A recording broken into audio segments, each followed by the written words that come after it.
ಸಿದ್ದರಾಮಯ್ಯ ಅವರು ಈಗಲೂ ಕೂಡ ನಾನು ಕ್ಷಮೆ ಯಾಚಿಸಲ್ಲ ನಾಲ್ವಡಿ ಅವರ ವಿಚಾರಕ್ಕೆ ಸಂಬಂಧ ಅಂತಹ ಹೇಳಿಕೆ ನಾನು ಅವ್ರಿಗೆ ಘಾಸಿಯಾಗುವಂತ ಹೇಳಿಕೆನ ನಾನು ನೀಡಿಲ್ಲ ಅಂತ ಹೇಳುವಂತ ಕೆಲಸಕ್ಕೆ ಮುಂದಾಗಿದ್ದಾರೆ.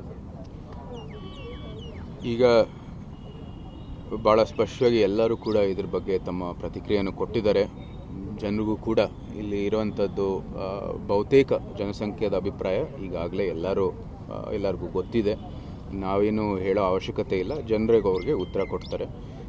ಈ ವಿಷಯವನ್ನು ಸ್ಥಳೀಯರು ಭಾಳ ಭಾವನಾತ್ಮಕವಾದಂಥ ವಿಷಯ.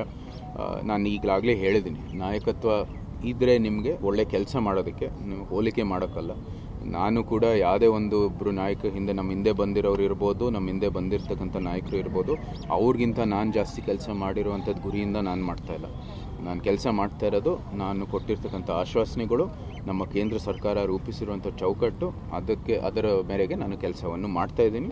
ಮತ್ತು ಜನರು ಅವರ ಆಕಾಂಕ್ಷೆಗಳು ಏನಿದೆ ಪ್ರಸ್ತುತ ಅದರ ಒಂದು ಮೇರೆಗೆ ಕೆಲಸ ಮಾಡೋದಕ್ಕೆ ನಾನು ಹೋಗ್ತಾ ಇರೋದು. ಸೊ ನನ್ನ ಒಂದು ದೃಷ್ಟಿಕೋನ ಆ ಥರ ಇತ್ತು. ಸಾಕಷ್ಟು ಪ್ರತಿಭಟನೆಗಳಾಗ್ತಿದೆ ಸರ್, ಮತ್ತು ಹೋರಾಟಗಳಾಗ್ತಿದೆ, ಕ್ಷಮೆ ಯಾಚಿಸಬೇಕು ಅಂತೇಳಿ. ಇಷ್ಟಾದರೂ ಕೂಡ ಕೇಳ್ತಿಲ್ಲಲ್ಲ, ಅದಕ್ಕೆ ಸಂಬಂಧಪಟ್ಟಂಗೆ ನಿಮ್ಮ ಅಭಿಪ್ರಾಯ? ನೀವು ಅವ್ರನ್ನೇ ಕೇಳಬೇಕಾಗಿದೆ. ನಾನು ಅವ್ರ ಮನಸ್ಸಿನಲ್ಲಿ ನಡೀತಾ ಇರುವಂಥದ್ದು ಆಲೋಚನೆಗಳು ಅಥವಾ ಅವ್ರ ಮನಸ್ಸಿನಲ್ಲಿ ಏನಿದೆ ಅಂತ ನಾನು ಹೇಳೋಕ್ಕಾಗಲ್ಲ. ಕ್ಷಮೆ ಕೇಳೋವಂಥದ್ದು ಅವರ ಅಭಿಪ್ರಾಯ ಮತ್ತು ಅವರು ಕೊಡಬೇಕಾಗಿರ್ತಕ್ಕಂಥ ಸ್ವಾಭಾವಿಕವಾಗಿ ಮಾಡಬೇಕಾಗಿದೆ.